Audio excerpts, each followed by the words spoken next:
Well, good evening, folks. Welcome to the MCU'S Bleeding Edge. We're live Wednesday night, November 19th, to discuss the fourth episode of It. Welcome to Derry.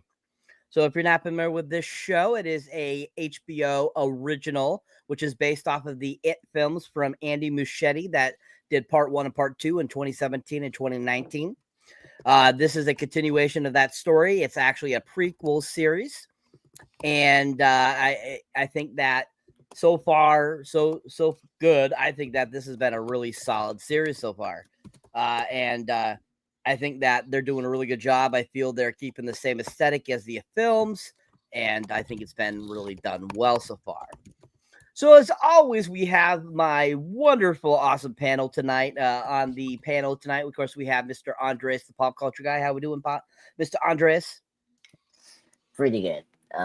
Very excited to talk about this episode, and yeah, let's do it.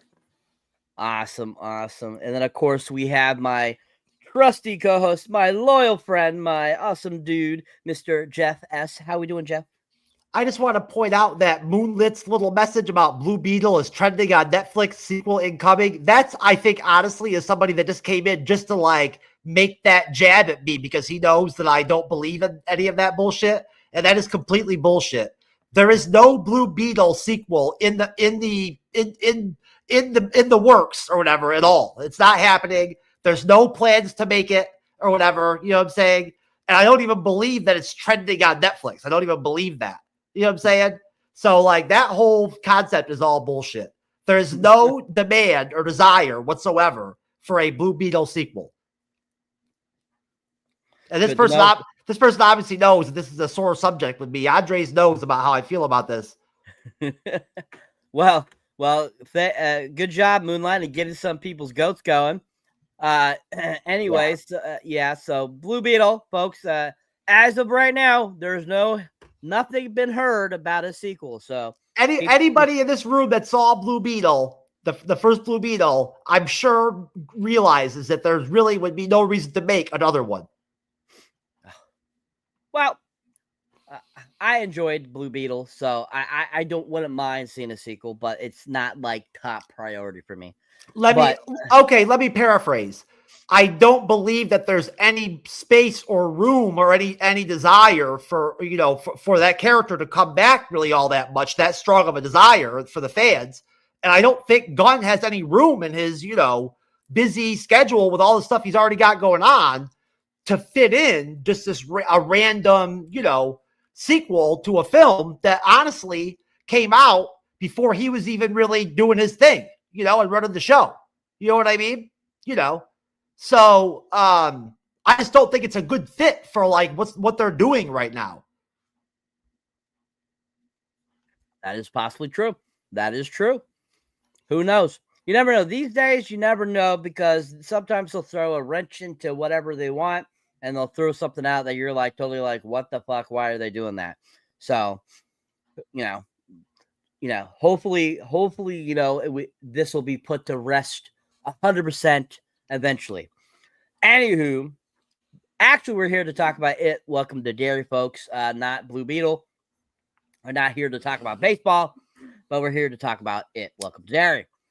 So this episode we are talking about tonight, it happens to be called The Great Swirling Apparatus of Our Planet's Function.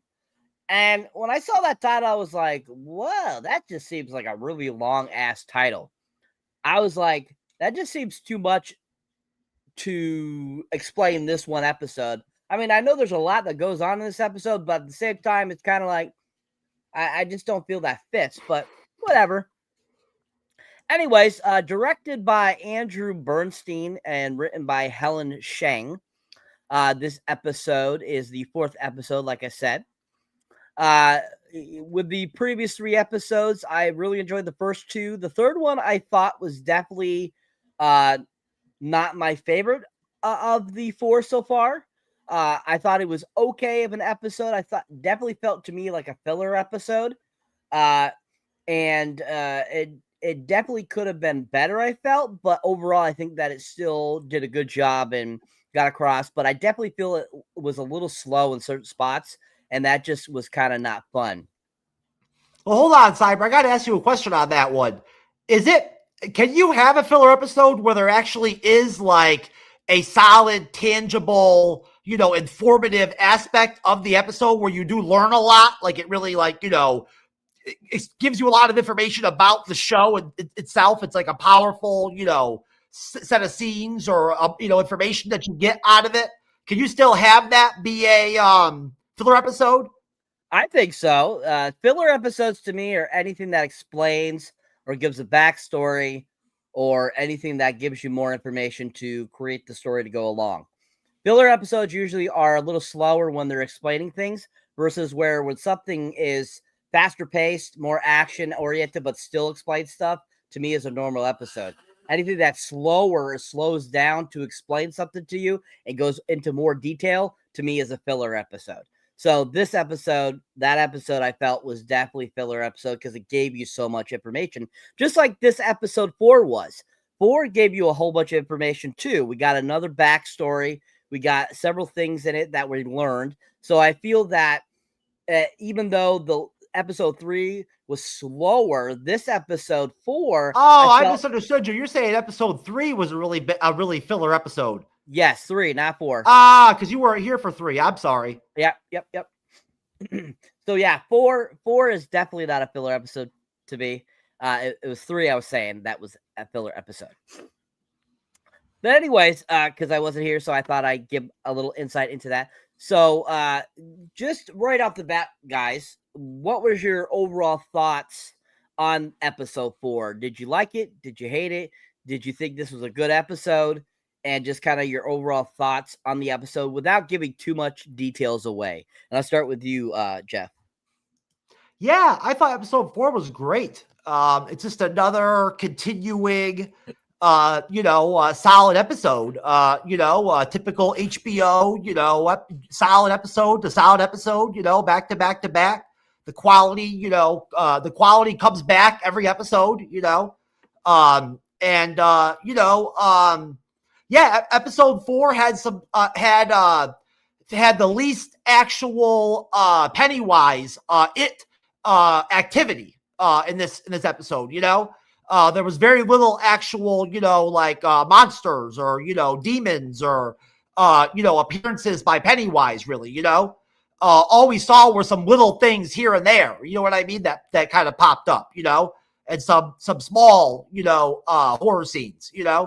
It wasn't quite as bloody and quite as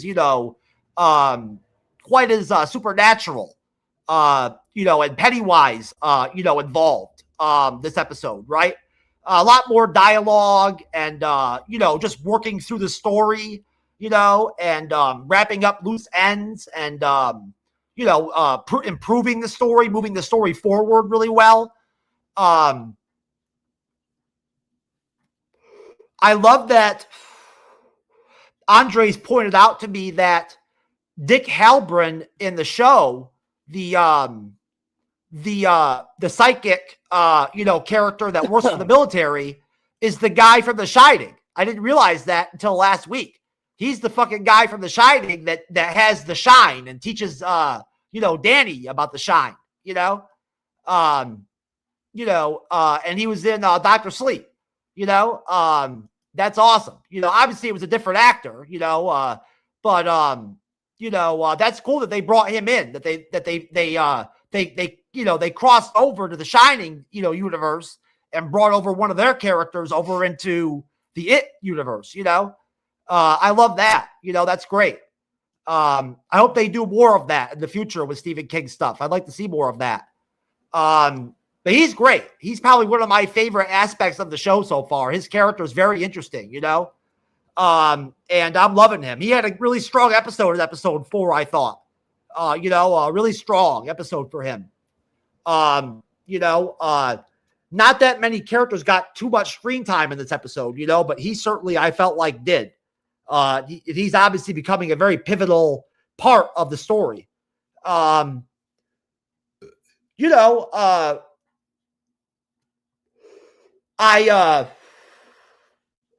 definitely think that I can't remember her name. I had it written down in my notebook, but I don't have my notebook with me. It's sitting over on the couch from when I was taking notes during the episode. But the little girl with the long black hair that gets occasionally sent to the insane asylum here and there is my favorite. Is Lily. She's my favorite one of the kid characters. I really enjoy her. I think the actress that portrays Lily is great. She's probably, I think, probably the best out of all of them. That's just my opinion. I'm sure you guys might have different opinions on which kid you like best, but I like her, I think, the most so far. That's pretty much all I got to say. I'll save the rest for the episode breakdown. All right, sir. Thank you. All right, Andres, same question, sir. Your thoughts overall on the episode? Yeah, I kind of agree with you, Saber. I thought this was a better episode than last week. Just mainly because last week some of the scares just didn't work. But with this episode, I think it was good that the plot was moving along. Like now, it seems like it or Pennywise is getting more powerful, and so it's kind of cool, very interesting to see him attacking like the kids, and then of course Leroy. Seeing his kid getting attacked by Pennywise is like very intriguing, because we know that he. Most definitely, Andre. That's a good point. The whole Leroy waking up and like being able to actually like see some of the hit stuff is really crazy. Yeah, and I didn't expect him to see the red balloon, which was like very. No, that's a game changer. That's a whole new thing for it now. For actually having an adult see that stuff, that's never happened before, right? No. It's the only time it happens is just with the kids that grew up, and that's it. Because the most part the adults are like either being controlled by Pennywise or like they just don't care. So it's really new because him and obviously Dick from The Shining, of course he knows Pennywise, and Pennywise knows that there's a psychic too. So no, that's not true. Dick doesn't know. Dick doesn't know about Pennywise yet. He's just trying to figure out what the hell's going on. He doesn't know. Well, he doesn't know who Pennywise is. When he saw him down there in the sewer, he had no fucking idea what that was. No. He just knows it's like something, but not like he doesn't know. He knows what the Major or whatever has told him from his childhood memories. You know what I'm saying? About what the it is. That's what he knows. Yeah. That's all the information they have. All the information they have is his memories, the Major as a kid with the Indian chick in the woods. Right? Yes. And now more of like the past history of the Indian community trying to. Yeah. And they know about the hibernation periods too. They figured that out, haven't they? Hasn't there been stuff that they've talked about in the show so far where they've mentioned that they know about the sequel, the sleeping periods where Pennywise goes away then comes back. Our characters doesn't know that. Just the Indian community, I think. No, the military people, don't they know it? No. Haven't they mentioned that they're aware of his cycles? No. They haven't talked. They haven't really talked about the cycles. They just know that it's there, and that's really it. They don't know about the cycles. I think that's something they will discover. I could have sworn there was a scene or two earlier in the series where one of the military guys actually mentioned to the Major guy that they talked about the patterns, the deaths every so often every 27 years or whatever. But I could be wrong. Yeah. I these last 3 episodes I don't think so, but maybe they will probably discover the cycles because but bottom line, the Major knows about it and he wants to make it into a weapon, right? He's trying to dig up the ground to find out the house, like the home of where it is. Yes, which we'll get into at the end of the episode. Like now they know where it is, which I was surprised they were going to get that reveal because that was a really cool moment. But yeah, so I really liked this episode. Really like the character development with some of the characters. Poor Marge getting her eyed out with Well, who knows who he really is at the end of the day. I can't remember who was it that actually saw the house. Yeah. Only the people that know about it, so they know about this location. Now that Dick knows, now the army knows. Which I still, we know the soldiers will probably go there soon. Because I always watch the behind scenes stuff of it and the previews. But so yeah, I really like this episode. Very very well paced. It wasn't slow like last week's, and I thought that some of the scares were much better in this episode than last week, because that was something that Jan Rent brought up before. Like that whole cemetery thing was like kind of goofy. It felt very Scooby Doo. Here, I think the scares here were much more like realistic and made a lot of sense. So yeah, I'm very excited to talk about the whole episode. And yeah, Jeff, you're right. The Colonel knows about it now. He knows where it is that is trying to use it as a weapon against the Soviets. There's a lot of like weird behind the scenes sort of like vibes going on in the show where like you can't tell with some of these military people and stuff like that, or the cops. You can't tell at times whether they're under Pennywise's spell, and that's why they're acting a certain way about things, or because they have like some sort of like secret agent shit going on. You know what I'm saying? Like in the background that we don't know about yet. No. Very surprised. I'm very curious how they will know, and like either now we'll discover that maybe one of them is a spy for Pennywise. Why is it so important to them to like frame that black father for the murder of the kids at the movie theater? You know what I'm saying? It might not be as simple as just a racist thing. There might be more to it. Yeah, they might not want anybody to know what actually happened. No. It's a race thing, and I mean that cop was being like peer pressured by the other town people. You remember in episode 2? Those two men, trying to force him to get an arrest, and so he's doing everything so corrupt to like get this arrest and get justice, which is not true. So yeah, that's why it's a little bit sketchy to me, because it's like he's so enthusiastic about putting him away to the point where he's breaking the law and doesn't want anybody, he's suspicious of anybody that helps him. You know what I mean? And it makes you wonder, is there more going on? Yeah,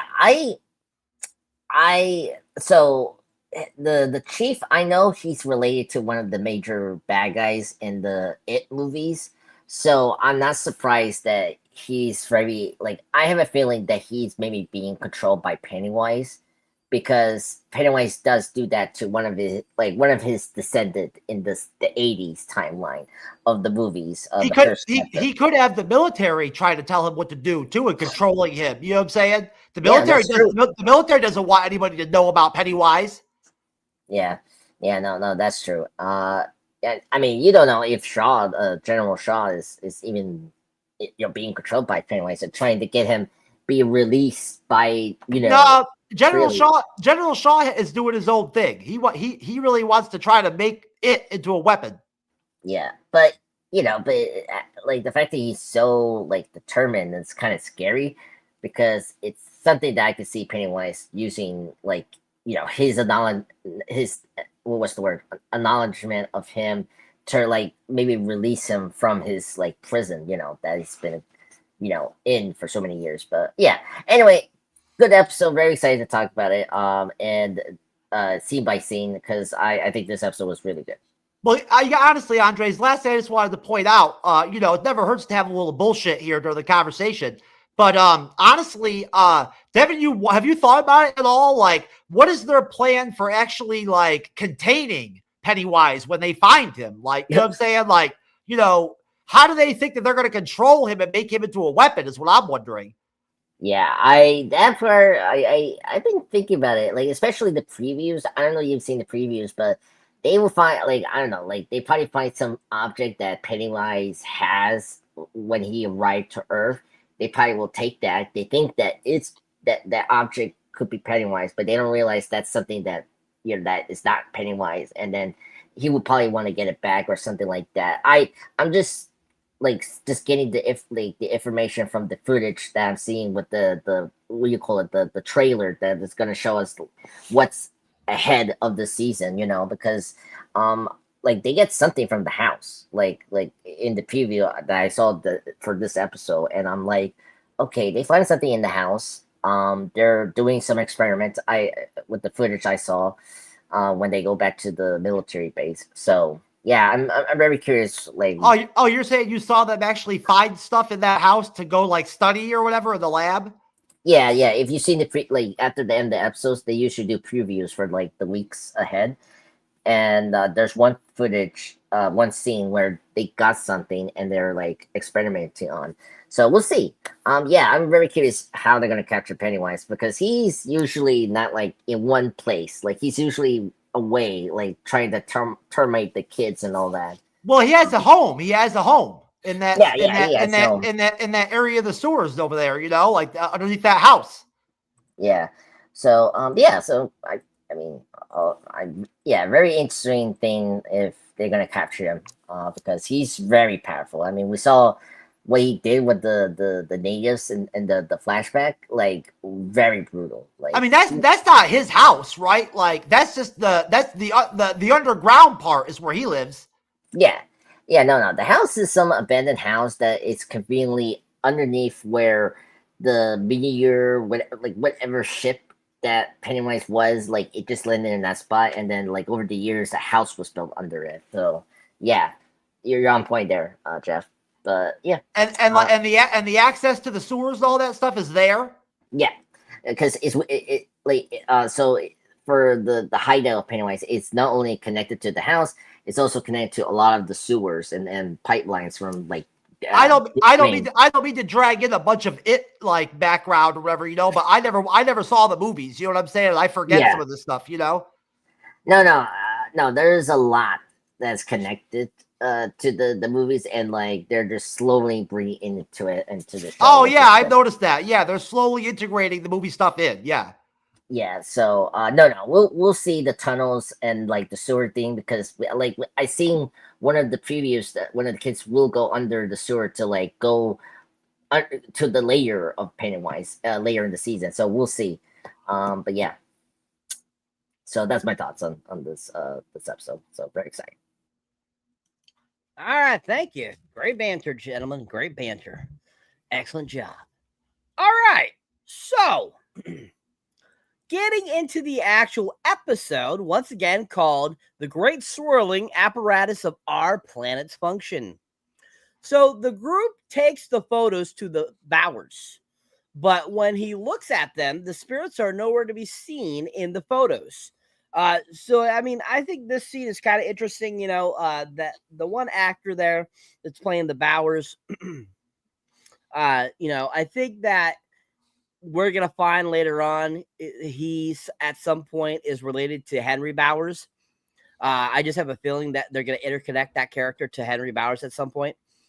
But at the same time, I think that, you know, the photos that they taken that they were looking at the end of the last episode and that showing all the spirits, and then they're looking at them and they're not seeing the spirits. You're like, what the hell is going on? But still, they were still at least had a, you know, the Pennywise in one of the pictures.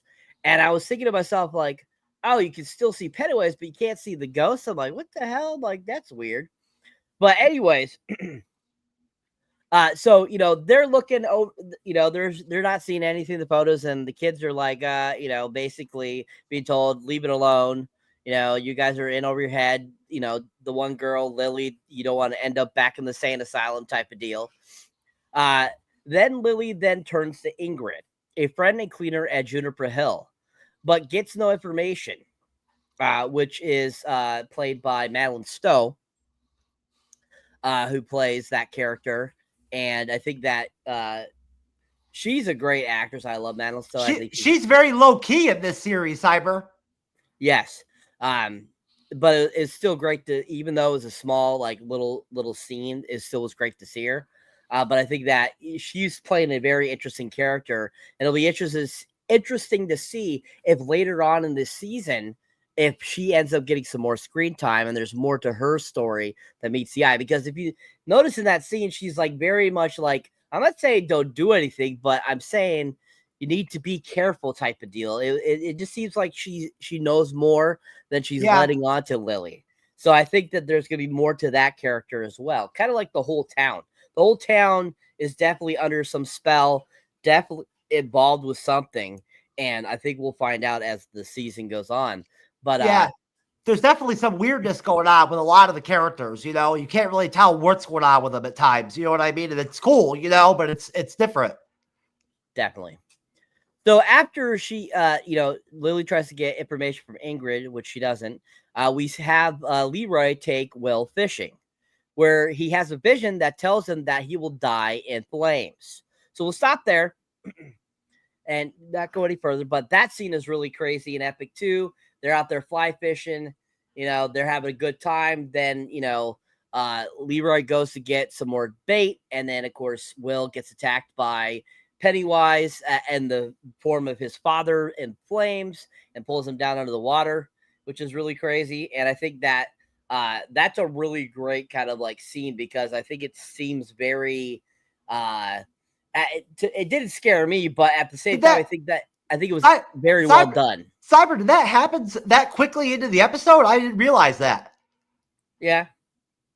Or at least that's what the Wikipedia is saying. The old Wikipedia. Yep. I think it's only. I think it's actually probably more like 20 minutes in, but 20 to 30 minutes into the episode. But it's towards the beginning of the episode. But yeah, I think that's a great scene too. I think that it's done well. I think it has a good kind of element to it that is trying to be scary, but at the same time, I think a lot of people probably thought it was, done well. So, what are your guys' thoughts on that beginning sequence leading up to Will having that vision in the pond where they're fishing?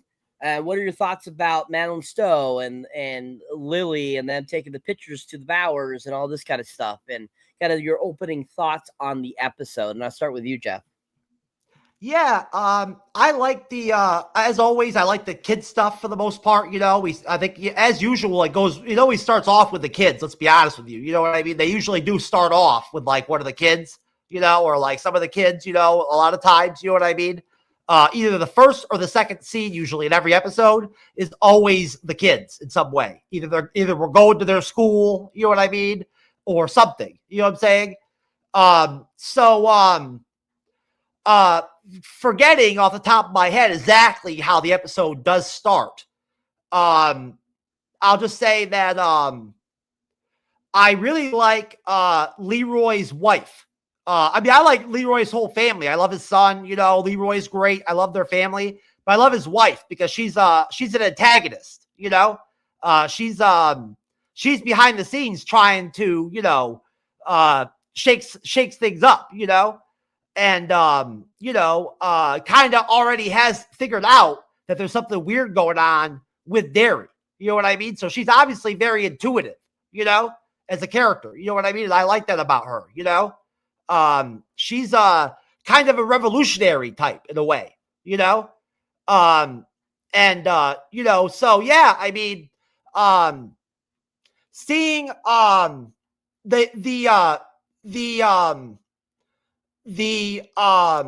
Leroy and then his son getting dragged into the water was like a really classically well done horror scene, like really well done, and very solid, very quick, but very solid. And, it's so like Pennywise, of course, to make Leroy be the actual enemy in that scene. You know what I'm saying? And all that. You know what I mean? Kind of weird. But the main thing for me was seeing that Leroy saw the balloon, because that was such a first for me for it. You know what I mean? Like, I've never heard of an adult actually seeing one of Pennywise's manifestations, or his, fake images that he puts in people's heads and stuff like that.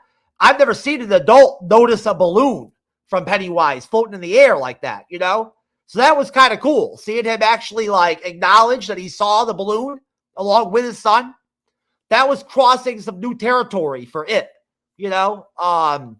definitely different, and I wonder what that's going to mean down the road. Like, did Leroy see the balloon because he has such a close connection with his son that he was able to see it like through his son in a way? Or does Leroy have some like low key, like psychic abilities of his own, like some shine shit going on his own of some kind, you know, like very low key. You know what I mean? And that's why he can see it, you know? I don't know. We'll have to see. But yeah, I mean, I believe that in that opening sequence, don't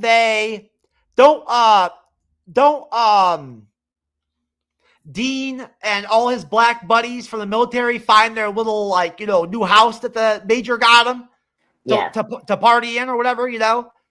Yeah. I get a feeling that there's something weird about that place already. You know what I mean? Like, it's already creepy to begin with, you know? It's got to be all cleaned out and everything, and it's full of old shit, you know?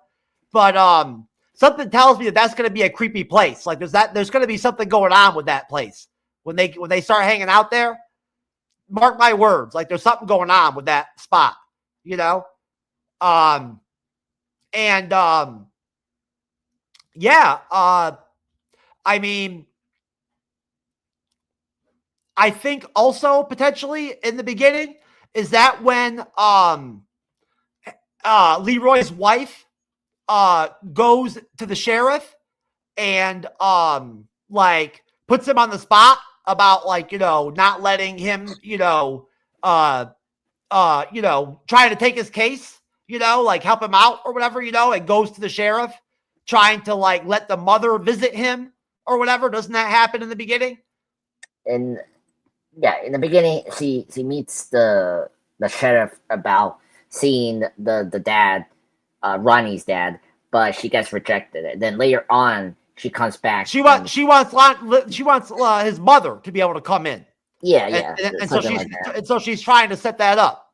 Yeah, I think that's what I remember correctly. Yeah, and she threatens him because she's like, "Hey, I know that there's more going on than, like, what you think."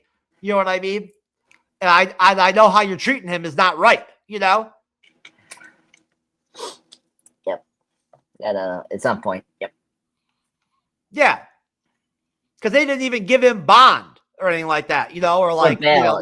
Bail. Yeah, that is true. They skipped that part. You know what I mean? Like, you know, they never even offered him, you know, the opportunity for bail or anything like that, you know, or bond or anything like that. So she discusses that when she actually gets to see him and talk to the guy. Yes. So that's later on. Okay. Yeah, that's pretty much it, I think. I don't think I have anything else to say. Really, I can't remember exactly what happened, how the episode started off the top of my head. I really can't for the life of me. It was like I saw this episode, like, right away they jump us into the kids taking the photographs to the sheriff. I was yeah. It was so quick. I wasn't surprised by that. You know what I'm saying? Yeah, I figured something like that was going to happen. You know what I mean? You know?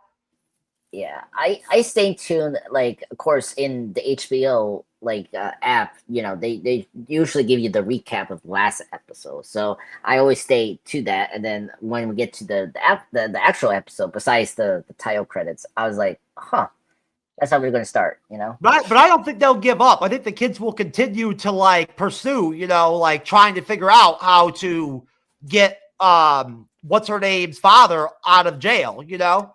Yeah. That seems to be their big mission this season. You know what I'm saying? As a group, you know, the kids, right? Yep. Yeah. No, that's their mission. Yeah. I don't see that changing all of a sudden to them needing to hunt Pennywise all of a sudden, you know? Yeah. I don't see them going in that direction. I'll just put it to you that way. No.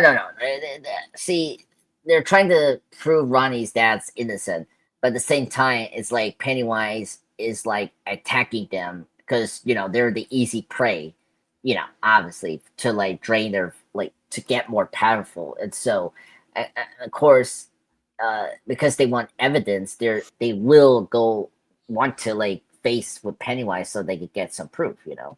So, like, yeah, they're. Oh, yeah, I guess you're right. That could lead to them actually having to go out and pursue Pennywise on his own. Yeah.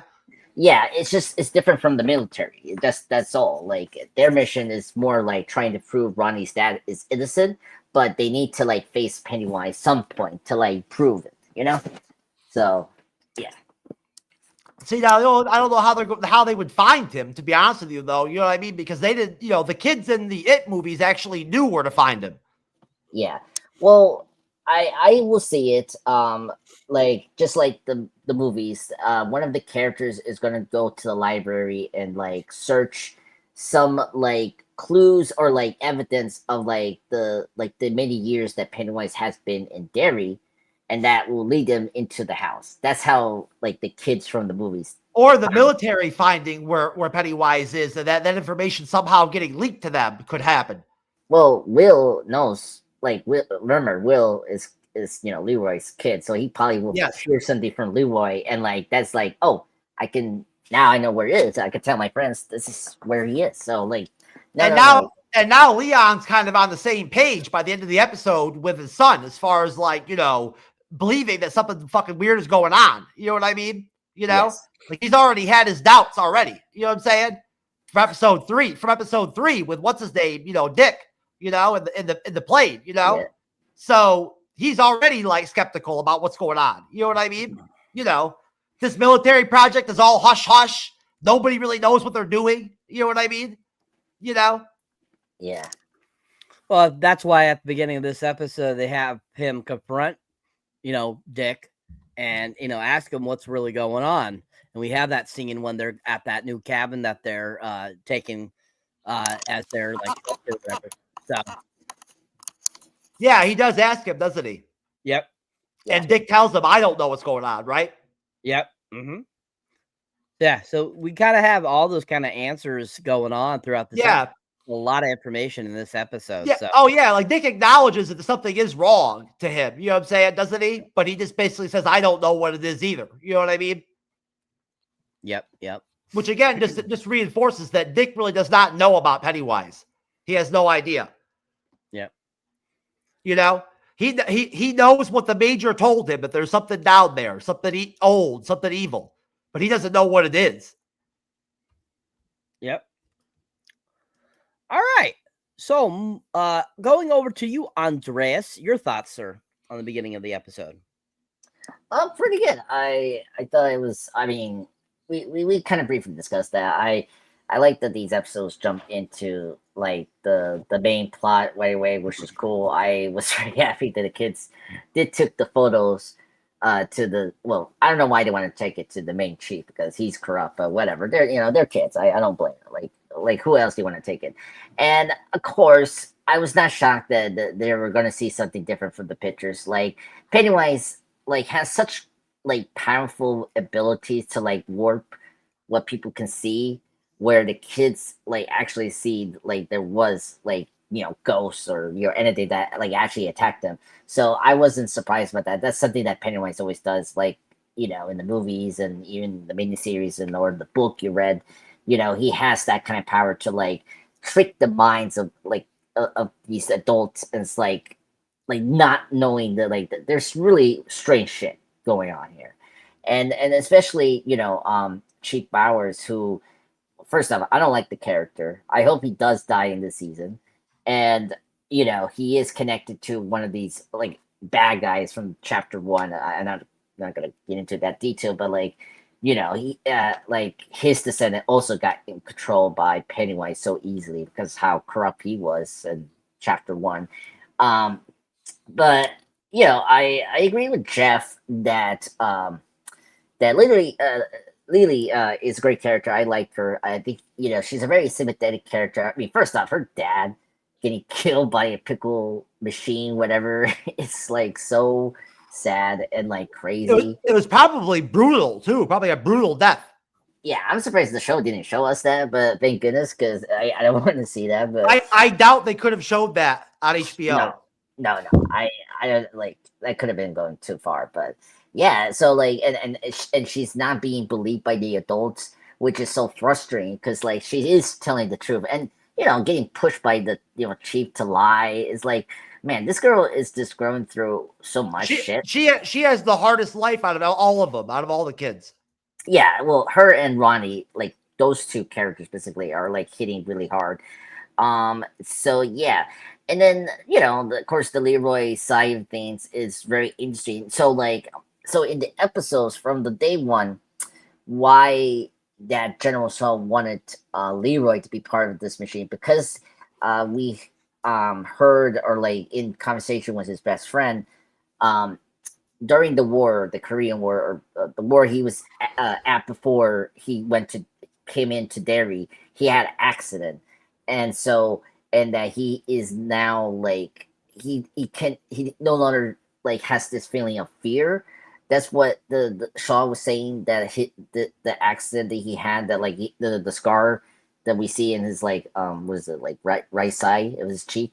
um so he has this condition like Memento, like what happened with Guy Pearce's character, where he cannot no longer create memories. Here, Leroy has this now, like he lost one of his sense of emotion, which is fear, and so that's why he's actually seeing, now the event, like seeing what his son is dealing with Pennywise. Wait a minute. Wait a minute. I never saw anything. I never picked that up at all. Where did that come up that he lost the ability to have fear?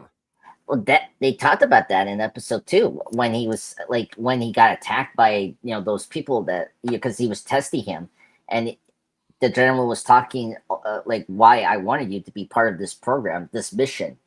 Supposedly he was just a really good pilot in the beginning. That was the whole deal. That's usually why, that's why usually like you get a really good like job in the military or whatever, or a high ranking job. It's because you were a really good pilot. You know what I mean? Like top-notch pilot, Well, that's the thing I don't like about the show, because it's that, but also they added in this other thing, like, I wanted you here because maybe you can face Pennywise because you have this, like, I know what you're saying. But we don't know. It's never been established at any point that Leroy has this or something else or something like that. No. He doesn't have this. Like, he doesn't have like abilities or anything like that. He just has this thing where he somehow is getting the sense that Pennywise is there, but that's all. Like, it's nothing like dicks. Like, yeah, that's happening. But the major hired him just because he's a really good airman. You know what I'm saying? He flies planes good. You know what I'm saying? That's his job. Look, you have to rewatch episode 2, because they explain why like he was recruited. I'm not gonna go through that, but anyway, but one thing I want to bring up is who was it? The therapist, or the hospital doctor that's a good friend to Lydia. So some of the theories I've been hearing. So I think she could be a previous like kid that. Who is the hospital doctor? I forgot her name. What was the actress? Did you Saber, you brought up? Marge. Matilda. No. Sorry. Madeline Stowe. Melanie Stowe, her character Ingrid. So the head of the housekeeping for the Hill Asylum.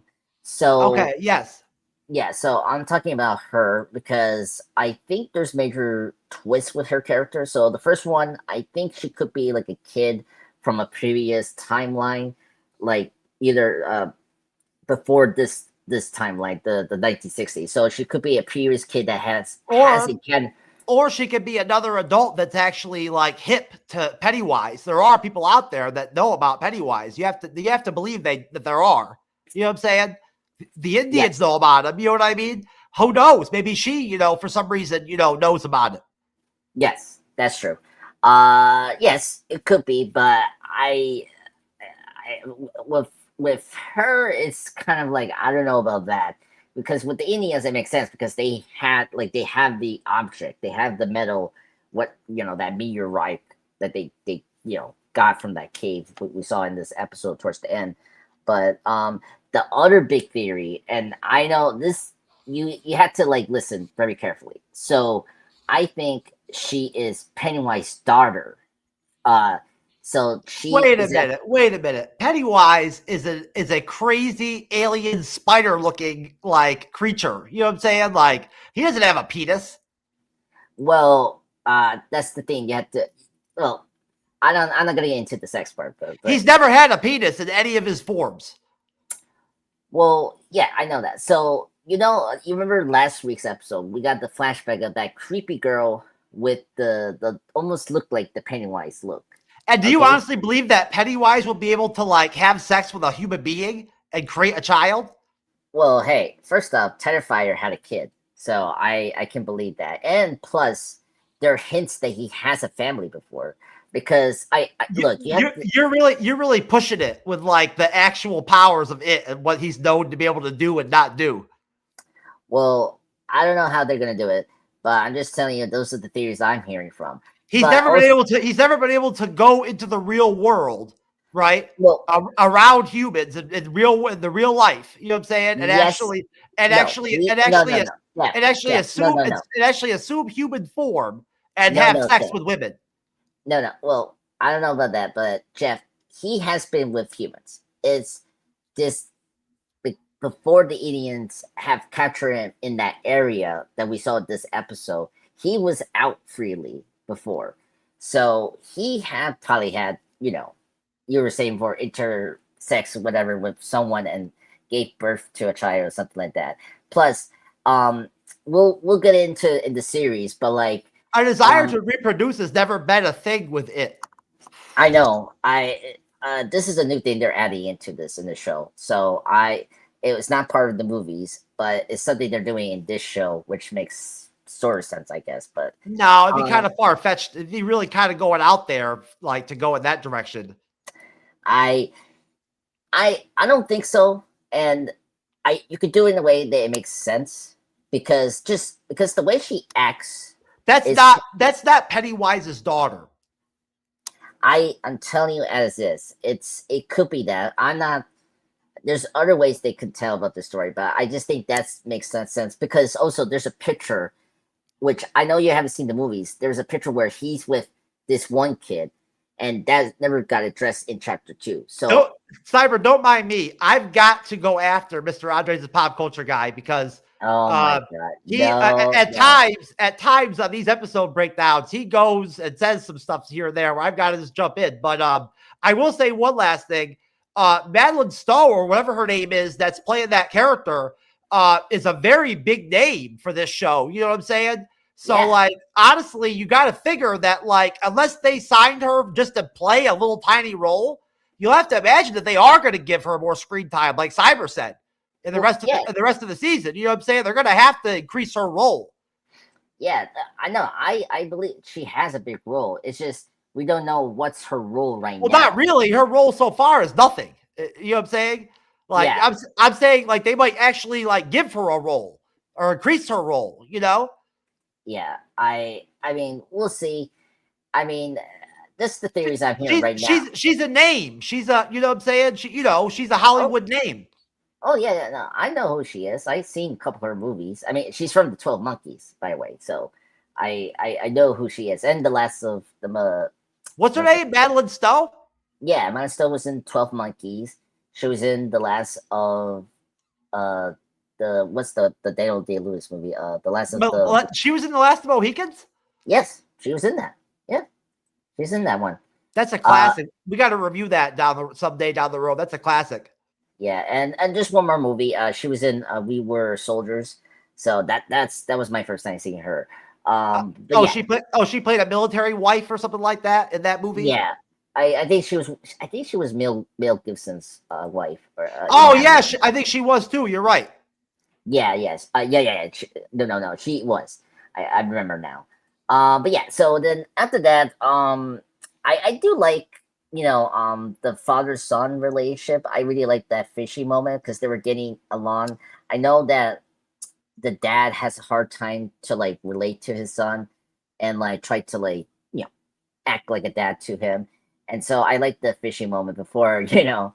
By the way, sorry I cannot remember Will's name because I have a friend named Will, so it's like, oh my god, there's now another character named Will. So seeing Will being pulled by the water by this monster was a better scare than last week's scares. So I think this was really first of the burn Leroy image was really cool. I saw the behind the scenes stuff and the makeup they create for this burn, like creature was really nice and like it looked realistic.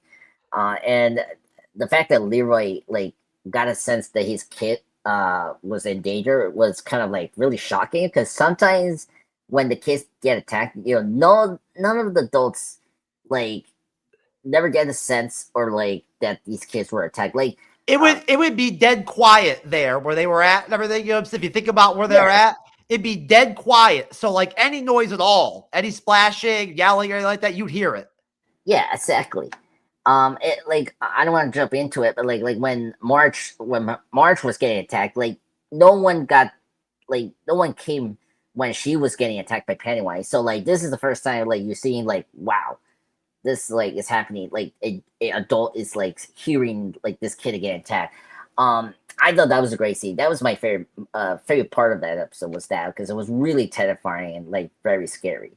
And I think that's it for the endpoint, right, Saber? Because I don't want to jump too ahead, but yeah, I think this section of the beginning was really nice. I like some of the developments we got here, and yeah, let's move on. And he trusts his son, unlike all the other adults with the kids. He actually trusts his son. Yes, that is true. Yeah, that's one thing I like about Leroy. He does trust his son, which is nice. And same thing with the mom.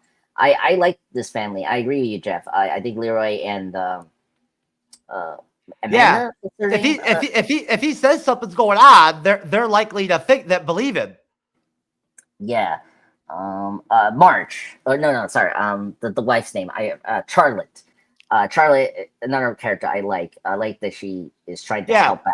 Unlike the other families, which we haven't met all the other parents of the kids, but you have to imagine a lot of them are like your typical Derry residents, where like they're not going to believe that shit. Yeah. No, it happens all the time. So it's just refreshing to see like this one family is like noticing this crazy shit that's going on with Derry. So that's all I have to say at the beginning, Jeff. Cyber.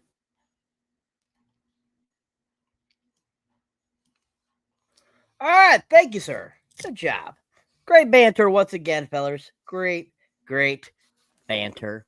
Yeah, I mean, there's so many things that you could, talk about with this series, especially when it comes to Pennywise, when it comes to the town, when it comes to many things about the series in general, because there's just so many different things we don't know yet, because, they haven't explained them.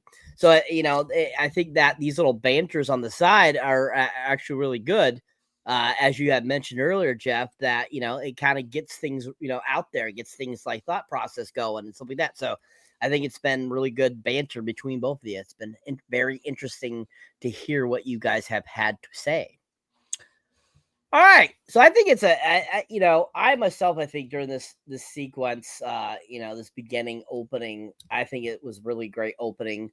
The kids going to the cops and then not seeing anything. I was like, that was going to happen. I just knew it. That was going to happen even after they developed the film at the end of last episode.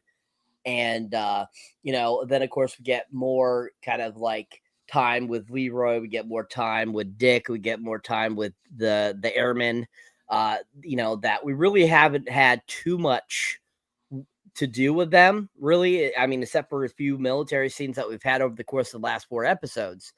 So it was interesting to see them kind of like in a different element and kind of see them more as well.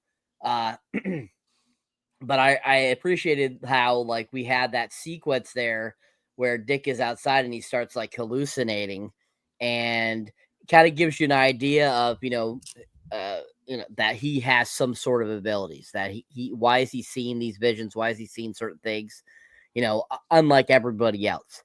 And because we realize that he is the same character from The Shining that knows about The Shining and all that kind of stuff, it's kind of interesting that they're intermingling 2 Stephen King stories. I keep finding that very interesting that they decided to include that into the It series, and combine that character into this story. When this story came out, the original book came out in 1986, whereas The Shining was back in the late 1970s. So, I mean, there was a 10-year gap between these characters even being a part of anything in the, Stephen King universe. So I think it's interesting that they decided to combine them for this TV series and be a part of the same universe. And I think that was a really clever idea. I think that was really great on, Machete's part and stuff like that. And, having more Stephen King characters be a part of this series, because not only is that going to get people to want to read the Stephen King books, get them back into reading, or even to get to know more knowledge about Stephen King books, that's going to, put an uprising into, people wanting to buy more Stephen King books. So definitely a great marketing strategy, I think, to kind of get to make more money some way and stuff like that. So yeah, I think it's a really great opening. I mean, and then of course the Will being pulled down by Pennywise in that lake, it was just like, whoa, like right off the bat, I'm like, holy shit, this is insane. And it being his father, being the image that he's seeing, and he's like burning and stuff like that, you're just like, whoa. And then the kid finally kind of just says, yeah, there's strange things going on in this town, Dad. Strange things. It was you were burning and you're pulling me down. And then he actually sees the marks on his hands, and he's like, whoa, what the fuck is going on? And so it's kind of nice to see, kind of Leroy starting to see the signs that definitely there's something not right with this town, that there's something not right with this area of Derry, Maine. And just like, you were saying, Jeff, about him seeing the balloon, you're like, ooh, he saw the balloon, but he, not only that, he sees it twice in this episode. So I think that's kind of interesting too, that he sees it twice as well, shining some light into like him starting to kind of have those blinders taken off of him that all the adults seem to have in this town. So I think that's kind of interesting too. So yeah, great section. I think it's a really good solid start to the episode. All right, so Leroy rescues Will and sees burns on Will's arms, who warns him about something evil in Derry. With his friends, Will theorizes that this evil wants to increase their fear in order to later devour them, which we have that great little scene where they're all together in that area that they keep going to. I think it's at the school or something, or abandoned church or something. And, basically, he's like saying how, he's like kind of basically he's saying that it is tenderizing them before they eat him, because the more adrenaline that they have, that, the more tastier they taste. So I think that was kind of a funny and interesting take, Pennywise scares you more to get you to be at the top tasting pleasure of him when he eats you. Which I think that's a really cool concept, because that's not something I feel they really touched on in the movies or any of the films. I don't recall that in the book either. But I think that was a clever and interesting kind of take to freshen up the story of it. So I think that was kind of interesting. So Charlotte visits Hank to help him with his case. Charlotte is Leroy's wife. And Hank confesses to having been with a married white woman that night. That scene cracked me up, because I'm like, oh God, he says I was with a white woman. I'm just like cracking up thinking of myself. I'm like, dude, you're just with a woman. What? Who cares if she was white? I mean, just say what you were doing. Who gives a shit if it was a white woman? Just because you're black.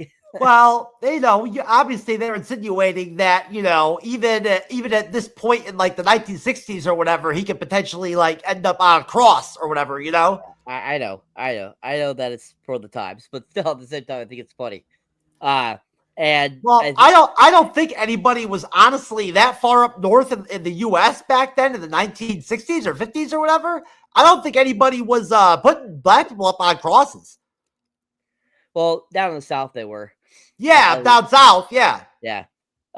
Still, I'm sure there was people still doing stupid shit. But anyways, I still think that it's like kind of like just confess, man, just so that you can get your soul set free.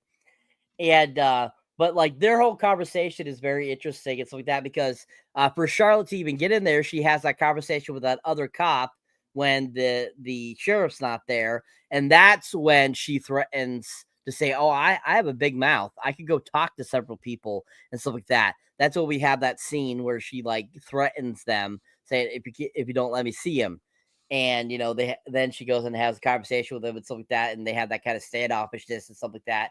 And I think it's a really well done scene. I think that it's very funny. It's very interesting. it's definitely not what I was expecting him to say he was doing. I thought it was gonna be something else. So him saying that he was with a married woman, I think that was pretty funny. That kind of cracked me up a little bit because I was like, wow, that is just so plain and like normal. I was expecting him to be like, I was like out grave digging or something, or something like really actually suspicious or bad. Not I was with a married woman, like. So I just thought that was kind of funny.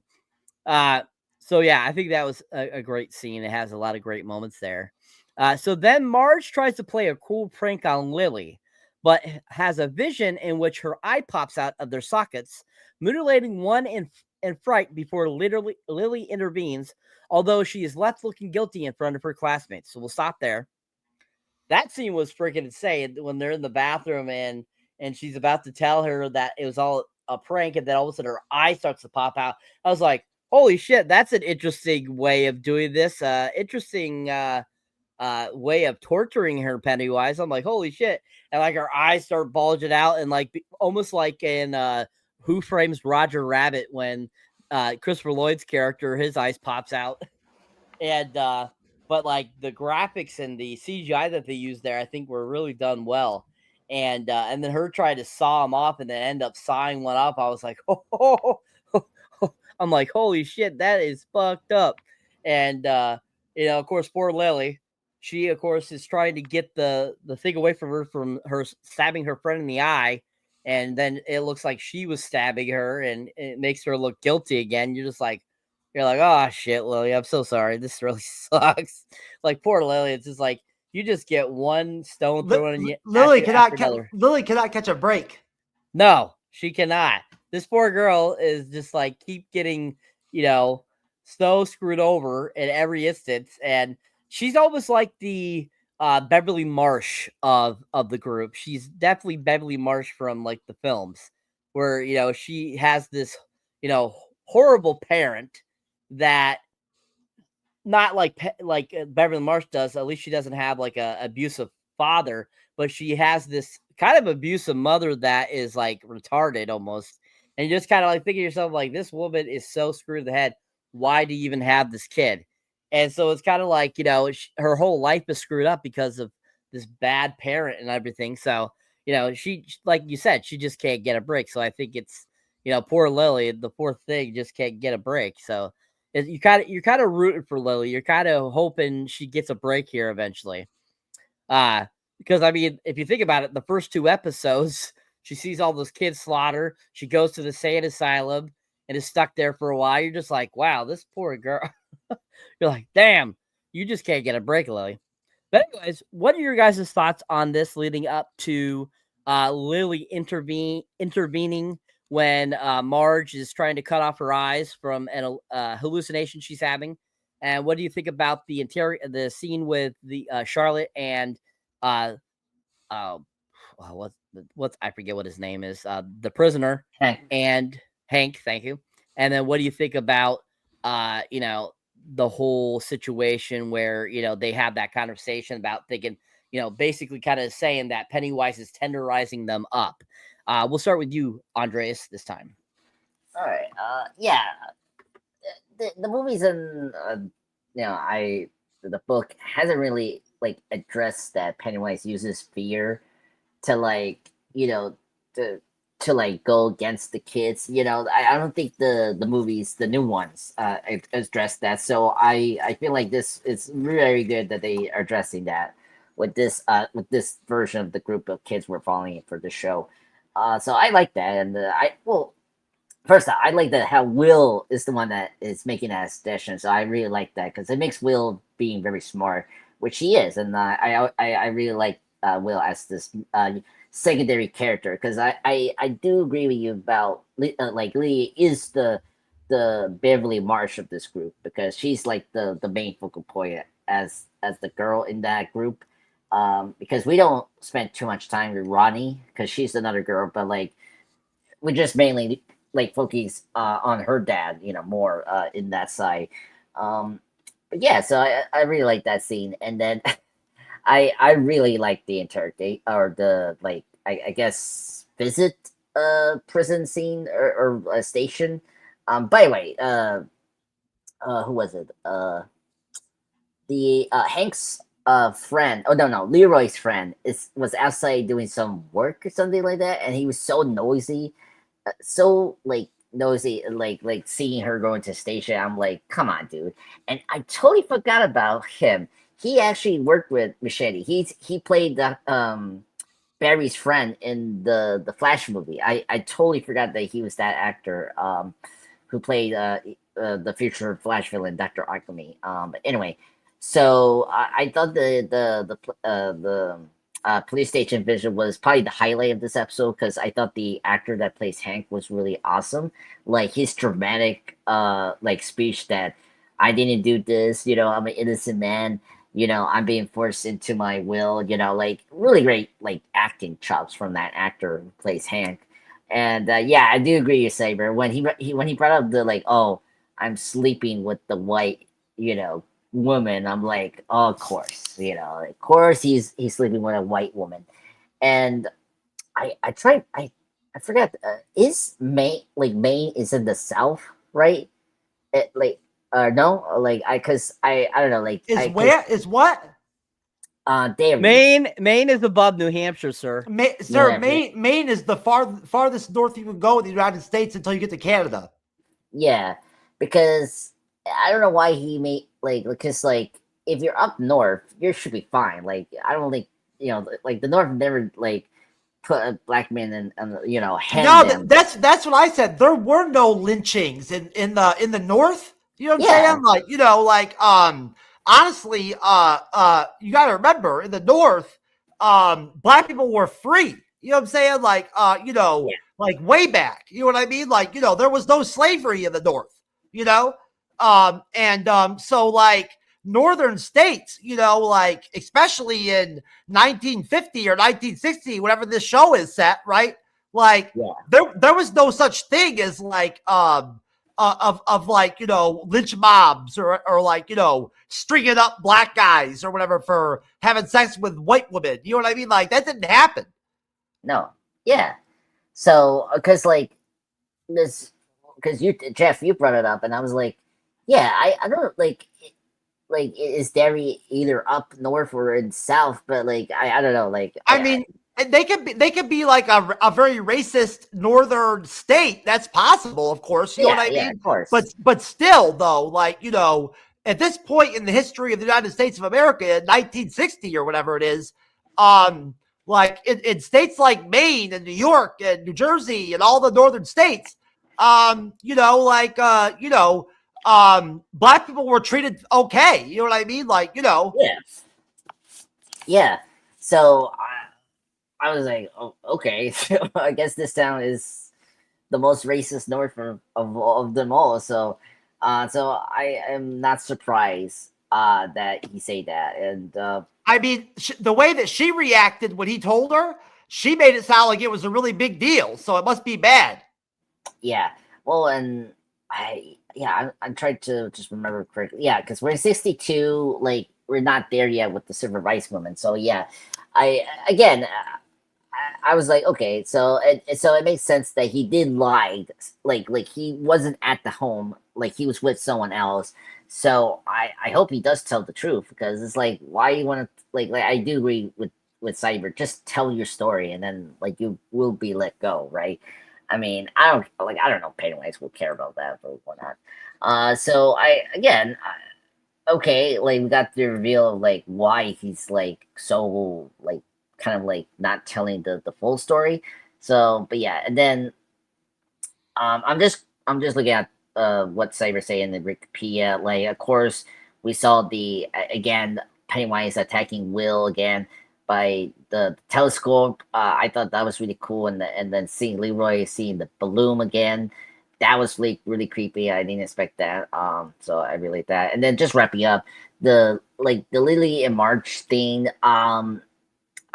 This was, I was like kind of creeped out, like see her eyes coming out just like as Cyber brought up before, like the judge, the villain from Who Framed Roger Rabbit, seeing her eyes bulge out like a cartoon is kind of creepy, because it's reflecting on her fear with that like bug, whatever she was seeing in the classroom that she was watching in the projection, and that was really creepy. I thought that was really creepy. Oh, and it was also smart, and I don't know if this was efficient, but like Lydia gave the kids that drug. I don't know what was it called that she had that. Unfortunately, she dropped it in the toilet.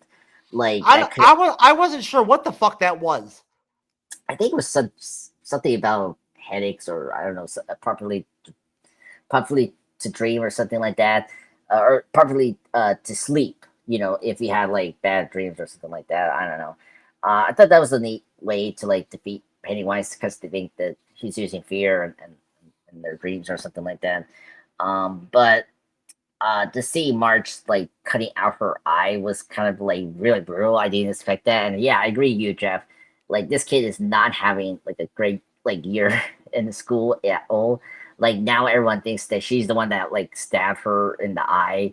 Like, when the kids just now all of a sudden, like, this is the thing, like all of a sudden now the kids like came into that like wood shop, and they seen that like they think that Lyria like holding the tool that like she did it, and like she poked stabbed the eye Marge and all that. So I'm like, oh my god, she's gonna be in more trouble with the police and all that. So yeah, I really like this section. Like, the pacing was well done. Good scares and good character development. I think that Charlotte was the highlight of this episode and all that in this section. But yeah, that's all I have to say with this section. All right, thank you, sir. Very well done. Hey, okay. Excuse me. Going over to you, Jeff. What are your thoughts on, of course, once again reiterating where we were?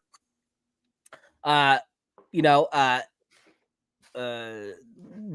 Will and his friends theorizing about Pennywise getting the fear in there more so that they taste better, tenderizing basically them. Charlotte visits Hank in the at the wonderful little jail there in Derry, Maine, and she of course has her moment there where she gets all uppity and says, there's things I could do with this mouth and get you in trouble and stuff like that. And then of course we have Hank confessing that he was with a married white woman.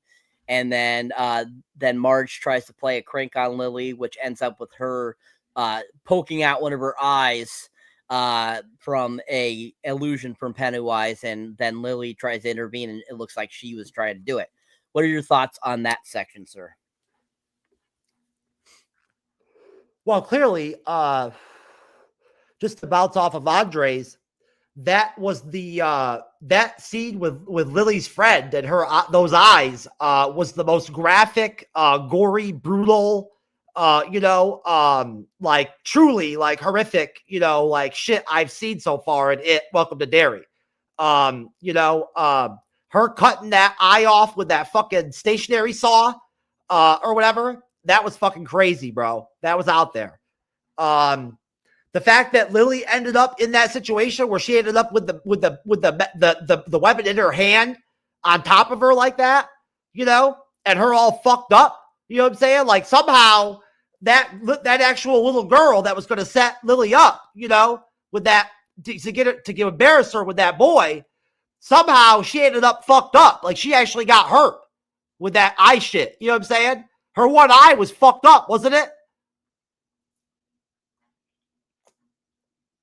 Now it is. I mean, before it was fine. That's what I'm saying. Once she actually cut herself up because of those eyes, the illusions from Pennywise, right? Yes. It actually caused her to get serious, real damage to her eye in real life. Yeah. Like, she was hurt after that, That's always interesting for me, like how Pennywise can somehow cross that line and actually cause physical harm in the real world, but at other times he can't, or he doesn't, it's weird. But so I don't know how she's going to explain that. Lily's going to be back in the mental institution again in episode 5. I can tell you that right now. They're going to blame her for what happened to that girl because nobody saw what happened but them, And obviously that girl whose eye got all chopped up is not going to tell the truth about what happened. Yeah, Marge. Yeah. Yeah, Marge isn't going to tell the truth about what happened. She don't know what happened anyway. She has no idea. So, yeah, I mean, it was great seeing Leroy's wife going in there to help out that father that's, being framed, that she's actually going to help him out, and try to get him out and get him back home. You know what I mean? I think she said that he was going to have to wear an ankle bracelet or something like that, or she was going to get him on house arrest, so he could go home. That's good. That gives him some hope, that's good. So I was happy to hear that. Yeah. And, those little girls in Lily's school that wanted to set her up to embarrass her with that guy, that kid, are so mean. You know what I'm saying? Like, they're so ruthless, Like, I hate that. I hate them for like doing that to Lily. You know what I'm saying? Like, that's fucked up, dude. As if that girl doesn't have enough going on in her life. How are you going to treat her like that? So, we didn't see a lot of the other kids in the rest of the episode after the beginning. We don't see a lot of the other kids at all, But yeah, I mean, I think obviously, as this is still going on, obviously we already talked about how Leroy and his wife kind of already know that something's wrong with Derry, like they've already figured out that something's off. You know what I mean? And I'll save the rest of my thoughts because I just really want to talk about the big flashback scene at the end.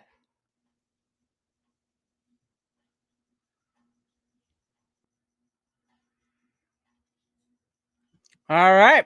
Thank you, sir. All right. Yeah, so I mean, this sequence for me, the titular scene for me was when Marge pokes out her eye. That was freaking intense and awesome. At the same time as just like crazy. And I was just like, holy crap, this is awesome. And I was just like, wow, you're getting your just dessert for what you were gonna try to do to Lily. And I'm just like thinking to myself, I'm like, this sucks, but at the same time, it's like you're getting what you deserve, lady, for going against the grain. And you should have spoke up a little sooner, otherwise this probably wouldn't have happened. But still at the same time, you're just like, whoa, that's freaking insane. But at the same time, it's like, I think that for me, Charlotte, she's kind of one of those characters that just kind of like irritates me. They're butting their face in where they shouldn't be. And that just people like that always just irritate me. And it's just like, just go with the flow. Get involved when the flow hits you, but don't push yourself into the flow. It just, to me, people like that just drive me nuts. And so, like, her character, like, does that already. And I'm not a huge fan of that actress. She was in the new Beverly Hills Cop as Axel Foley's daughter. And I thought she was pretty overrated. I didn't think she was anything that great. So I was, like, surprised to see her in the show.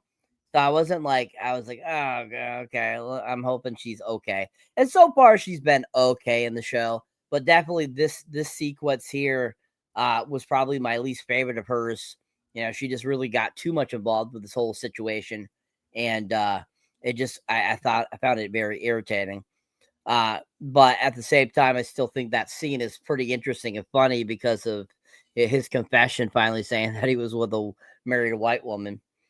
Was just funny. But that whole, like I was saying before, I think that whole little scene where the kids are talking about the fear thing with Pennywise and that he gets more fear out of the kids before he devours them, I think was a really awesome kind of little, like I said, tidbit and new thing to add to Pennywise, basically making his food more tender, making it more flavorful and stuff like that. Well, Cyber, that's a long-standing Pennywise thing. He loves to create fear and stalk his prey, his child prey, for a long time before he actually eats them.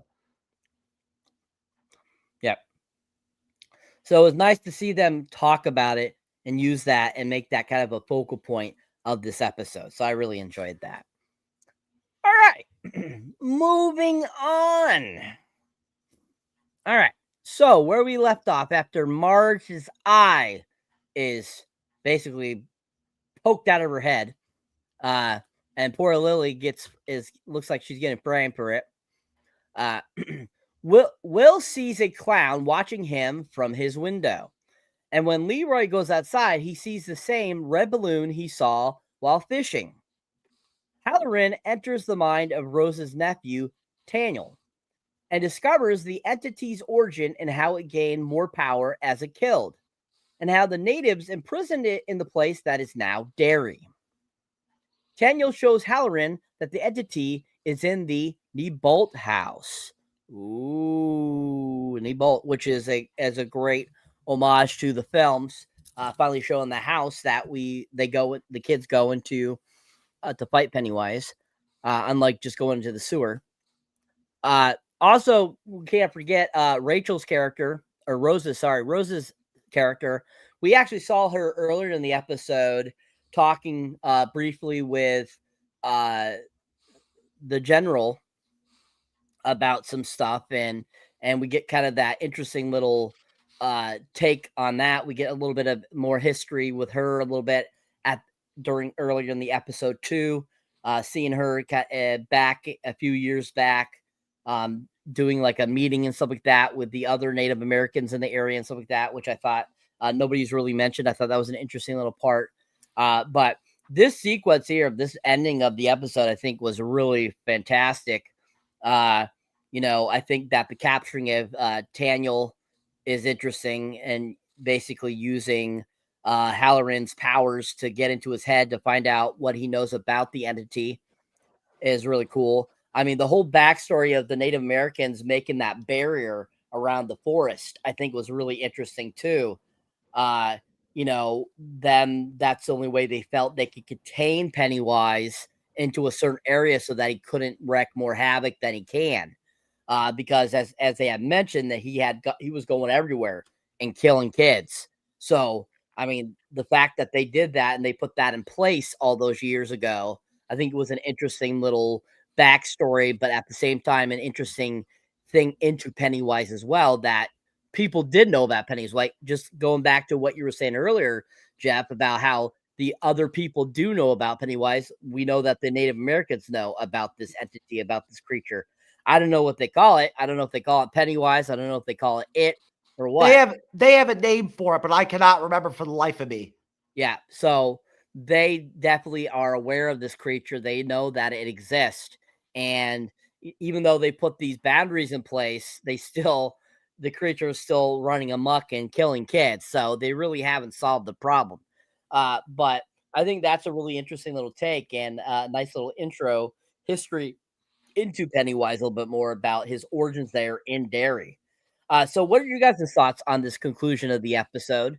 What do you think about the sequence with Leroy and Will, him seeing a clown outside, briefly seeing Pennywise, the red balloon being seen again, Halloran entering the mind of Rose's nephew and getting that back history, and then of course the reveal of the Nebolt house, which was from the movies. And also, what were you guys' thoughts on how they've been kind of popping Pennywise finally into the series and just being kind of a silhouette of him and not really showing Bill Skarsgård? What have you guys' thoughts been on how he looks so far? And I'll start with you, Jeff.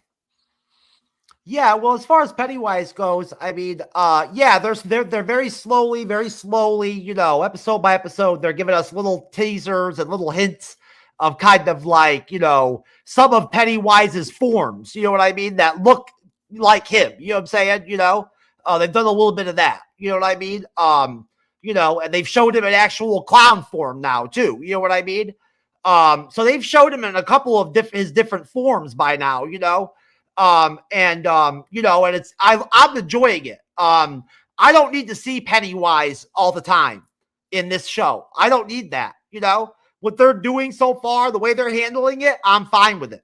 I'm good with it. So I kind of thought, if I understood it correctly, Cyber, that the way that the Indians used those stones or whatever to create that barrier area, they forced Pennywise to only hunt in Derry and not in their lands. That's how I think they laid that out, if I understood it correctly. But I think that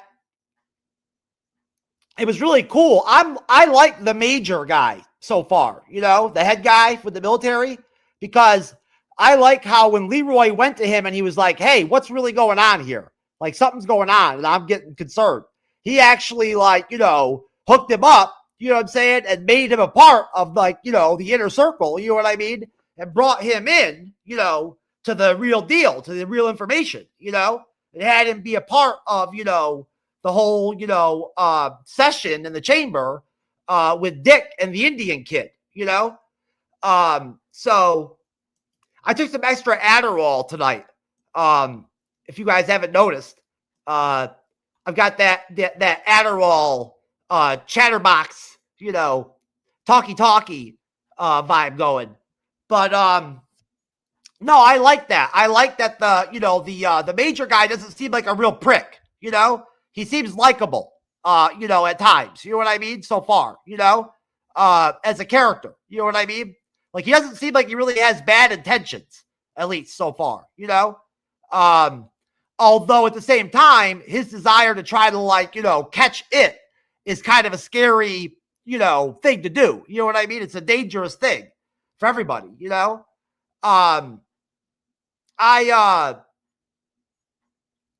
I loved seeing what's his name? Halloran's powers. Him using his powers to get into the Indian boy's head, the teenager, getting his head. And I loved how his powers work as far as when he goes into the visions, the memories or whatever of the person, I like how that all looked. You know what I mean? And the flashback scene was great. The telling of Pennywise's backstory to some extent, lightly, you know what I mean? And, how the Indians have handled Pennywise for all these decades and hundreds of years or whatever, what they did to defend themselves from Pennywise, all very interesting, I want to see the military try to catch Pennywise. So I want to see them get the information, and figure this shit out. Because I want to see them try to catch Pennywise. You know what I'm saying? I really do, I don't think it's going to work out well for the military when they try. You know what I'm saying? But I'd love to see it, how you trap a being like Pennywise, I have no idea. I really don't. It seems like it'd be very, very, very difficult to do. Even if you go underground to his lair and you find him, he's super powerful down there. He can change into his real form, his spider form and shit like that down there. You know what I'm saying? He's very dangerous down there. Right, Andres? Yeah. I mean, we kind of saw that. The dead lights are down there and all that shit. You know what I'm saying? There's a lot of bad shit down there, Yep. Yeah, no, it's true. Yeah, you don't want to fight. You really don't want to fight Pennywise in his lair.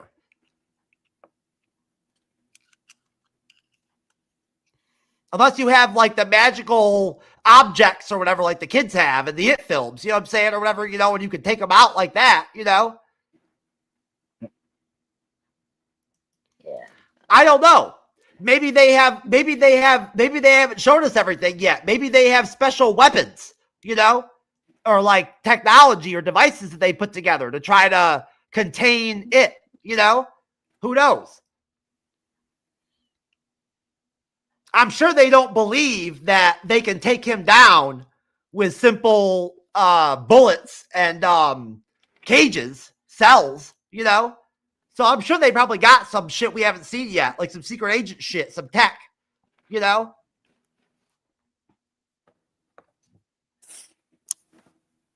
So I'm getting pumped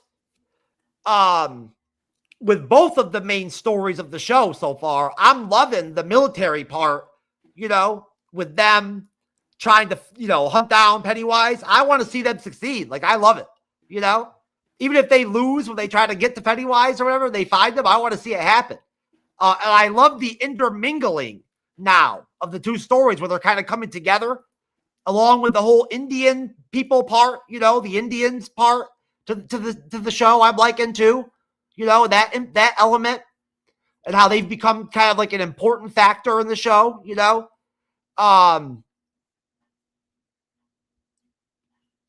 Overall, I really feel bad for Lily after episode 4. She's really like, you know, episode after episode, she's getting like, you know, totally fucked over, like left and right. You know what I'm saying? And it just kind of like, you know, shows you how when Pennywise starts hunting you and you know, and you get, you know, and locks down on you, you know, not only does he scare the shit out of you and like potentially kill you and eat you, but on top of that, he also causes things to happen in your life where people think you're crazy. You know what I'm saying? Like, you know, they don't believe the things you're saying. You know what I mean? You know, your friends are dying around you. You know what I mean? So you're looking suspicious all the time, you know, because of deaths that are happening around you. It's not like it's not a good place to be. Being on Pennywise's radar. You know, it's just not a good spot to be. You know what I mean? Even if he's not bothering you personally, just the ramifications of like what he does to your life and how fucked up it is ruins your life. So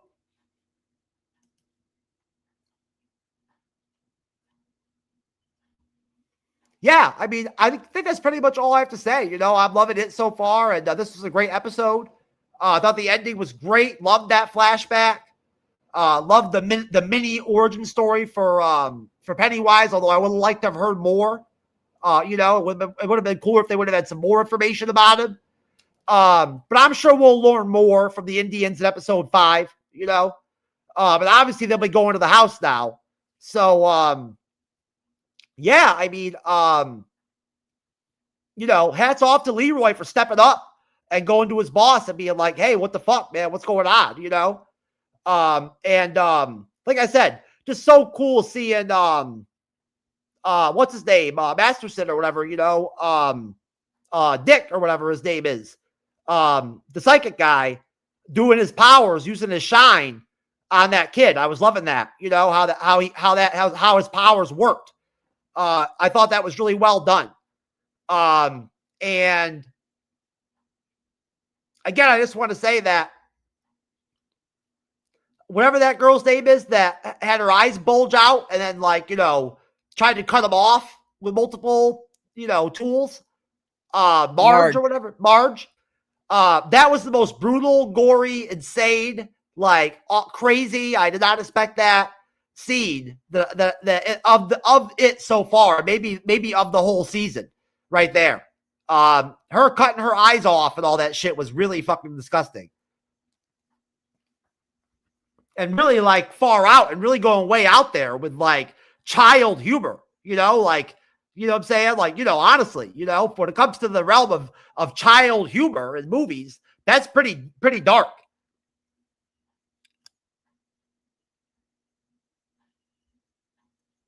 All right. Thank you, sir. All right, Andres, same question, sir. Your thoughts on the conclusion of the episode and your thoughts on how they've revealed Pennywise so far. Yeah. I'm kind of on the same page with Jeff. I don't mind seeing little Pennywise like his full on like clown appearance. You know, this is a character that can shapeshift to anything. So I'm happy to see other, you know, looks from Pennywise, which he does. And where I have the advantage over Jeff. I seen the movies. Like I seen this character in some human form. So I'm very curious if we're gonna get to that form. Uh, uh, which maybe we will during this season. I'm liking this series so far. Like I like the expanding on Pennywise origin story a little bit. And I really like this flashback. I thought that it was a really great execution. I like how creative we did with the flashback. But sometimes it's like kind of boring when we get a flashback. But it was really cool how the It crew like creatively got into the flashback by having Dick using his shine abilities to this kid, and like almost tricking him of like telling more about this creature that they're after, and like that was a really cool way to like do the flashback. Yeah, so it was a good payoff because I know that this Indian stuff was connected to it because I think chapter 2 talked about this more. So I was like very happy that we got more of that here and more in detail. By the way, the massacre that Pennywise did towards the Indian was it rescue team that was trying to get the mother was trying to get the daughter out of that the forest was like crazy. Like he was taking form of like a creepy deer, like a huge deer, and then the last phase of shapeshifting, he had this weird creepy like bird creature, and then he was like that priest that turns into this like lanky like guy. That was like really cool. I actually liked that part of that like action scene or horror scene, whatever you want to call that. Yeah, I'm so happy they have a character from The Shiny to use his abilities. Like because I try to remember like a couple weeks ago, like I think some chapter or something in the books had like a reference to Dick, because apparently Dick owns something in Derry, so that's why they had him here, like to be part of the story. So that's kind of interesting. I like that they have because I was checking on Stephen King, like he started doing the Dark Tower series in 1982. So because apparently he builds this like big shared universe in his books with the stuff that you have seen or heard from in the movies and whatnot. So so I like that they gone to that far, like I don't know, borrowing something from one of Stephen King stuff. So, and The Shiny makes a lot of sense. I mean, The Shiny is the most iconic theme from a Stephen King adaptation. Andres, honestly, sir, I don't think there's really a lot out there when it comes to Stephen King stuff that can be connected. Really, no. I like not like no like there. Some of them are time period stories, and then there's some that like I don't think they can really do that because of the timeline. So I think it's good that they are picking wisely, from whatever. So many of his novels are one-offs, one-story novels. You know what I'm saying? The same thing with those movies. They're one-offs. Where there's no other films that come out after, and there's really nothing coming out of it that you can connect to other movies. Yeah, that's true. Yeah, I haven't seen a lot of Stephen King stuff. I don't know like what else they can bring into this, Pennywise besides The Shining. There aren't a lot of recurring characters in the Stephen King novels. No, well, I try to remember. There was one that I remember, like there was a connection to, but it's a long time ago. But whatever. But yeah, so I because I like The Shiny. The Shiny is the thing that got me into Stanley Kubrick. It's one of my like earliest like Stephen King things that I saw as a kid. So I'm very happy that the show has Dick, because Dick he's a very interesting character. I mean, like of course he helps Danny to like realize his shine abilities in the movie and the book. So I like how they're using his character in this movie. The actor that's playing Dick, really great. I know him because he played Lucius Fox in the Fox TV show Gotham. He was really good in that show. Oh, really? He played Lucius Fox? Yeah, I recognize him. Yeah, he played Lucius in that series. He's a really good actor. I watched some of the Gotham show. I watched like the first season. I can't remember. I don't remember him. Yeah, well, he comes later, like I think after season 2 or something like that. Oh, okay. Yeah, he wasn't in the first season. But Yeah, so I think he's really good. Yeah, and yeah, he's oh my god, yeah, he's like the second DC actor because in Doctor Sleep, Carl Lumbly plays him in Doctor Sleep. So that's cool. We got two DC actors plays Dick in the Stephen King movies and TV stuff. But yeah, I really like this expansion of Pennywise of the flashback. Best part of this episode. Nothing to say high praise. Oh, the Rose character we see briefly. I like that we do more with her characters. Like she knows what's going on. I'm very curious. Like she's definitely be the one that's gonna stop Shaw, General Shaw, the general that's like wants to capture it and like use it as a weapon, to go against the Soviets because of the Cuban Missile Crisis. She will be the one that like try to tell him that like no, you idiot, you cannot control this beast. He's the most powerful creature. Yeah. So nothing else. I was kind of surprised that we like showed the house. I thought we are gonna maybe save that later on, but in episode 4 when he asks. By the way, really creepy, and like all of a sudden he comes like when what is it? The Astral Rose did that like weird blink of the eye, like it was glitching like the computer. That was creepy, and then Dick rising up from the ground was like really cool, and then of course, when he asked the kid like where is the pillars or something like that, and then he points out the door, and then you see the house. I was like, whoa, the house from the movies, which is really great. And yeah, Jeff, the house is this. We're going to see the layer where Pennywise usually lives, and that's where like the main kids usually face Pennywise in the movies. And it's I try to remember, like it's a weird one. Like the layer is connected to pretty much all the sewers in Derry, and like it's in this weird spot in the town where it's right there with that abandoned house. So I'm very excited to see the house again. It's another iconic piece for the show and well from the movies that I grew up like a couple of years ago. So that's really nice. So yeah, I like this episode. This was definitely better than last episode. I thought the scares was much better. I like that we got more like information about like where Pennywise came from and all that. So, and good directing. I have to say a lot of good directions. Like I like how they depicted Dick's abilities, his shine here, and that was like my favorite part about the end of this episode. So, very happy.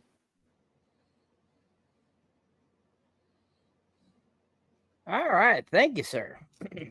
Yeah, I think that the conclusion of the episode is fantastic. As I mentioned before, I loved the whole backstory with the Native Americans. I thought that was really freaking awesome.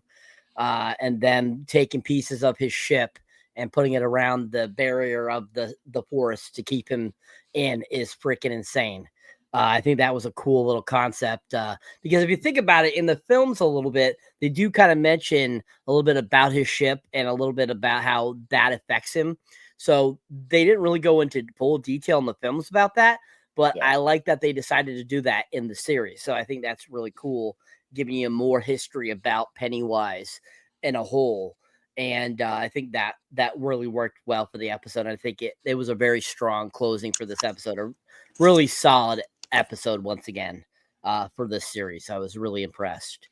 So what rating would you guys give it? Starting with you, Mr. Jeff, what would you give this episode? I suppose I'll give this episode an 8.5, sir. All right, excellent. Andres? Yeah, I'll give it like a 9 out of 10. I thought it was a good episode. Yeah, it can very well be a 9 out of 10. I gave it an 8.5, but it's very easily could be a 9. Oh, before sorry, Cyber. The Indians' name for Pennywise was called Galoo, Galloo. I just want to bring that up. That was the name that they were saying about Pennywise. They pronounced it differently, but yeah, that's it. Yeah, I'm yeah, it pronounced differently. Yeah, thank you, Jeff. That's all I have to say. Sorry. All right. So we got an 8.5, we got a 9. I'm gonna give it a 10 because I thought it brought it back to the first 2 episodes gave us. I think it's a solid freaking episode. I think it's fantastic. I think that it was overall just amazing and fun, and just a really solid episode that gave us a lot of entertaining value. So I have to give it a 10 as well. I just think it's kind of, one of the traps of doing a prequel movie or a prequel series or whatever, is that if you change things, with the original story, with the, with how, with all that, with the norms of the character and stuff like that, or if you, like, how is it that all these people know about Pennywise in the year 1960 or whatever, but when the people in the 1980s, when the It movies happened, nobody knows about Pennywise. It doesn't make any sense. Okay.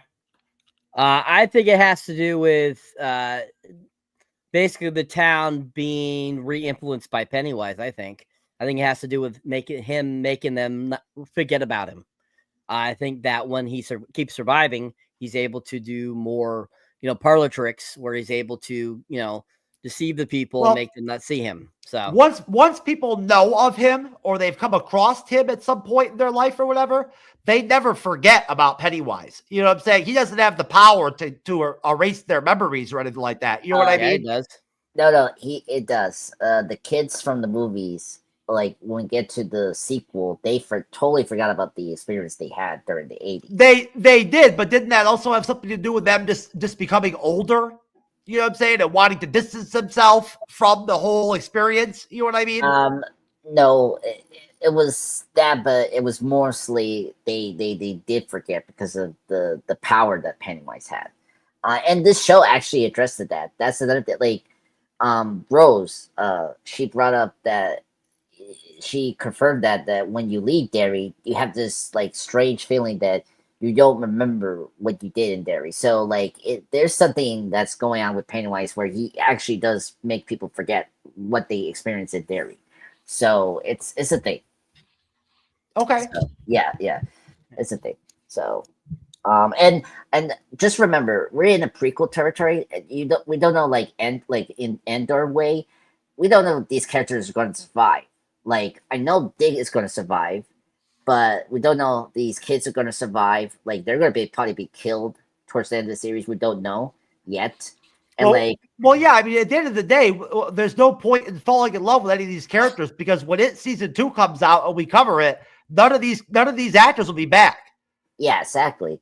Will's family, though, we know like another of their descendant is going to be alive in the movies, but that's it. Like so far, it's like up the air with these characters, either survive or not towards the end of the series. Oh, we already know that about season 2 that they already are going to have. No. Will, Leroy, and Charlotte are a descendant of one of the main characters from the movies, and so they're going to survive somehow.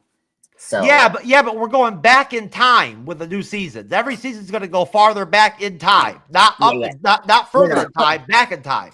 No. You're right. I'm just saying that Charlotte and Leroy are not going to die because one of their like descendants in the future is like. Oh yeah, I don't know who's going to live or die. I'm just saying that none of these characters are going to be back for season 2. No. They're not coming back. And we all knew that Dick is going to survive because the Shining hasn't happened yet. Oh yeah, but he won't be back though for season 2. There'll be no need for him. That'll be a whole new story. He won't be involved. Yeah. Yeah. All right. Yeah. Excellent job, guys. So that is it for episode 4 of It. Welcome to Derry. I'll turn it over to Mr. Jeff, and he will take us out. All right, then. Okay, let's knock these plugs out real quick, and we can go ahead and call this one. Andre's the pop culture guy, sir. Have at it. All right, awesome. Hello, everyone. I'm Dre's pop culture guy.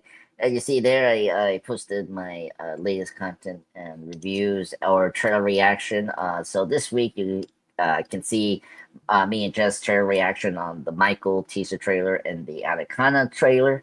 that was really fun, so you can check that out. Plus, in terms of Bond Mania, working on my top 10 favorite James Bond gadgets currently right now. But you can enjoy this scene, a very funny scene from GoldenEye where, on the top gets killed, and then we get the great one-liner from Bert Brosnan saying she always enjoyed a good squeeze, which is very funny. And in terms of shorts, I recently posted my short review on A Review to a Kill. You can check that out. Then my clip was the iconic line from Predator, "You're one ugly motherfucker." You can check that out. It's really awesome. Plus, you can check out my very awesome clip of Brendan Fraser talking with Stephen Colbert for the Montclair Film Festival that I was at. So you can check that out. I also have a review for the new Frankenstein movie from Guillermo del Toro. You can check that out. What do you think of my? Want to hear my thoughts of this new version that del Toro has did? Live stream review. Last Sunday I was with Matt and Tim from the Middle Men Reviews. They joined me to do the review to Kill. That was such a fun blast. Please check that out, that live stream. It was really fun. Very funny. They were so funny, and I will be back in their podcast in December. Right now, they got a lot going on with the member stuff, but please support them. They're really awesome. Their channel. So that was great. So the next live stream will be in not this week, but in the 30th and the last week of November, and that's going to be GoldenEye. So I got a couple of people lined up. Jeff is going to be there. So yeah, so that's where I'm at right now. Please support me and Cyber and the MC Bleeding Edge so we can keep up this awesome content. Okay, sir. All right, Cyber. It's your turn, my friend. You could have at it. All right, folks. So if you enjoy me on the moderating table, or if you enjoy me on the panel, you can check out my solo content. You'll find me under Cyberneticshark. You'll find me on YouTube. That's my main platform. But you'll also find me on Facebook, Instagram, TikTok, Patreon, Threads, and many other places. As you can see there, most two recent videos still are One Battle After Another review and a Long Walk. I have a new trailer reaction going up tonight, so keep your eyes out for that. I will have some more movie reviews for you guys up soon as well. Finally got some stuff filmed for you guys. And, of course, if you go to my shorts, I'm still putting up Sora 2 AI little videos. My most recent one is me contemplating something with the devil and angel on my shoulders. I think it's absolutely hilarious. If you haven't checked that out, definitely give it a whirl. Absolutely funny, absolutely hilarious. These AI videos are stupidly dumb, but so much fun to do. And just so much fun. If you haven't seen my latest mini review, of course, of a movie, it's for Black Phone 2. That was absolutely fantastic. Check out that mini review. We'll have a full review of that soon for you guys. But I will keep putting up the Soras and mini shorts and reviews for you guys. I appreciate everyone that's subscribing, everyone that watches. Thank you so much. And just keep on watching us here on the MCU'S Bleeding Edge and on our individual content. We appreciate you all. Keep helping us grow our wonderful audience, and we appreciate you guys. All right. And we are back again on Friday for John Wick 2 movie review. And until then, folks, hope you enjoyed our episode 4 recap of it. Welcome to Derry. Thanks to Cyber.